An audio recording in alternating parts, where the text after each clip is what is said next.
I am now with Trudy Terrace and Humboldt Spay and Neuter. Who did you bring with you? This is Sarah Dunn. She is our office assistant and kind of a hybrid position. She's also our social media and marketing coordinator. So we work with cats and dogs. Yes. Tell me about your mission. Yeah. So our mission is to help end suffering and neglect caused by pet overpopulation and economic hardship through offering affordable stay and neuter services as well as medical access to care programs for both dogs and cats. Okay, so it's not just spay and neuter. It's a whole lot. We do the main thing, obviously, being spay or neuter, but we also are a community resource in terms of access to care, which includes basic wellness exams, basic illness treatments. We recently started a dental program. And then, aside from normal like pets, cats, and dogs, we also have a trap, neuter, return program for feral cats in the area. There are way more. Oh wow, I didn't know that was a problem here. Oh, okay. So if someone, where are you located? Yeah, we're located in Eureka on Myrtle Avenue. On Myrtle Avenue. Mhm. Okay. And what is your website? Our website is so it's kind of our tagline, Spay Humboldt. So it's spayhumboldt.org. Okay, great. So now they know where to go. They know how to find you. Tell me some more. Like, what brings you joy? What is about your job that you just love? Well, I mean, there's a ton that I love. I started as a volunteer and just kind of worked my way up from there. But I really just find a lot of joy and passion in just seeing people have relief, that they have a place that they can turn to get help for their animals that otherwise maybe would receive veterinary care. Right. So, dog or cat person?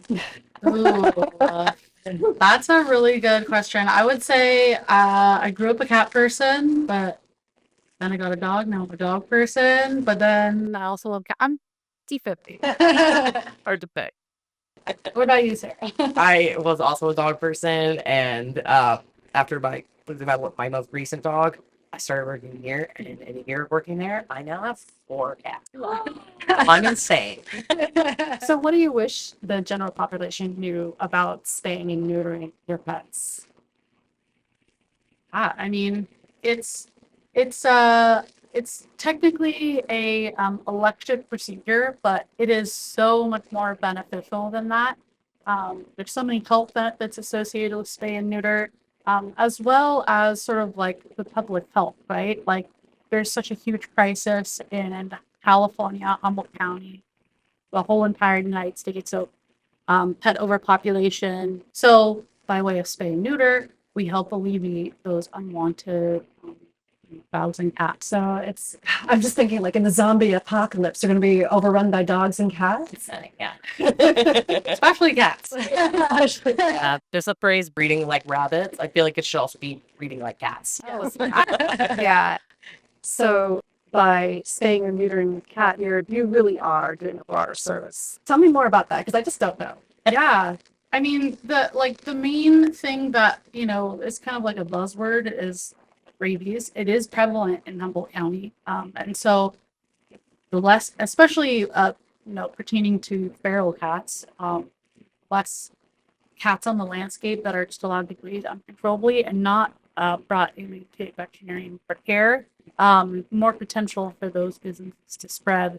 So when cats come in under a feral program, they also receive a rabies vaccine in that package as well as parasite treatment. So And to follow up that, we also, not a lot of people know this, but kennel pox is really prevalent in Humboldt County for dogs. So that's a vaccine offered for dogs, and also leptospirosis is like a wilderness vaccine.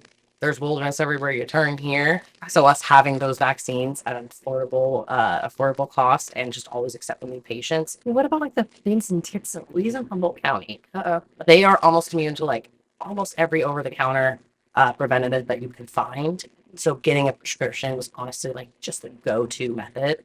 And most of the places, and us included, you gotta get an up-to-date exam with your doctor, and then you can start receiving that prescription. And like I just said previously, we're always accepting new patients. You know, we want to get stop the little pippy crawlies from attaching all of our animals because Yeah. there's a lot of them. Yeah, bringing them home to us. Do we Yes. have So, what helps you stay sustainable in the program?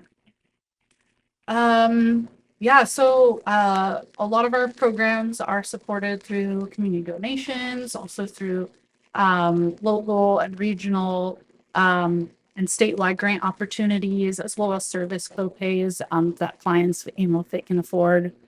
They provide a service copay that helps us sustain the programs. Okay.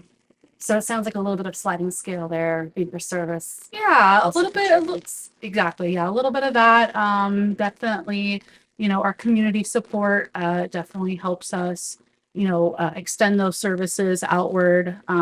And of course, grant opportunities for spay and neuter specifically that can help us keep those prices really low and offer additional incentives. and being a like just a resource for folks that are struggling, it's just great to see people find us and have that place to go to where they're not spending the arm and a leg for just a So, do you have volunteers that also volunteer in the organization? Yeah, so our main need and use for volunteers is through the Feral Cat program. So we have a group of dedicated volunteers that spend their time going out to these more rural areas, trapping the cats, making sure that they're safe, bringing them to the appointments, and then eventually returning them or sometimes transferring them for local rescue. So that's our main need for volunteers is people who are into doing that. So, literally chasing cats. Yes. second. Yes, exactly. Yes. Sports. Yes. We're very thankful for them. That sounds awesome. Do you have any events, special events or educational events coming up soon? We're in the because of a change of leadership, we're in the process of getting a lot more fundraisers, kind of like trying to hit different demographics. We August 21st we have our Pines Grove Profits Day Social Club, which is a good one. Okay. And then we just recommend people keeping an eye on our social media because we're just slowly starting to get more ducks in a line to just try and reach more people and have the events spread the great. Okay, great. I'm so glad that you have all that information out there. What are your social media handles again? They're pretty much all just Spay Humboldt. Super easy. Spay Humboldt. Spay Humboldt. Yeah. Yeah, short and sweet to the point. That sounds great. So thank you very much for partnering with us today for the Bold Day of Television. And this organization is also participating in the Bold Day of Giving. And you can find out more about the Bold Day of Giving at bolddayofgiving.org or at accesshubble.net. So stay tuned. We have a few more organizations left in this marathon. And if you've missed any part, you can always come back later this month and learn about all of the participating nonprofits right here.